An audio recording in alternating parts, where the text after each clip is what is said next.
किसी को नसीहत ना करो, क्योंकि बेवकूफ सुनता नहीं है और अक्लमंद को उसकी जरूरत नहीं।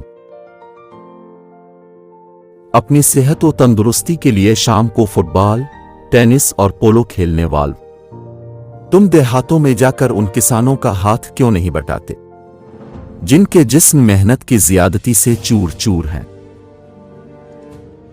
अगर कोई सिर्फ तजुर्बों से ही दानिशमंद बन जाता तो लंदन के अजायब घर के पत्थर इतनी मुद्दत के बाद दुनिया के बड़े बड़े दानिशमंदों में से ज्यादा दानिशमंद होते। तुम्हारी शादमानी दरअसल तुम्हारा गम है जिसे बेनकाब कर दिया गया है।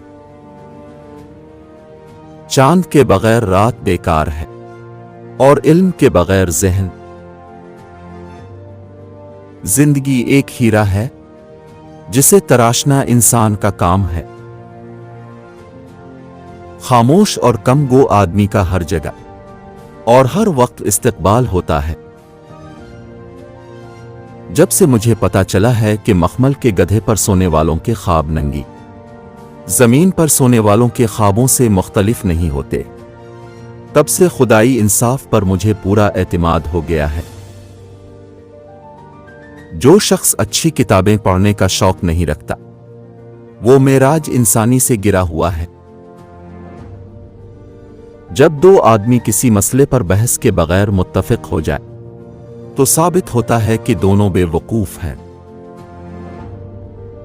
दुनिया में उन्हीं लोगों की इज्जत होती है जिन्होंने अपने उस्ताद का एहतराम किया।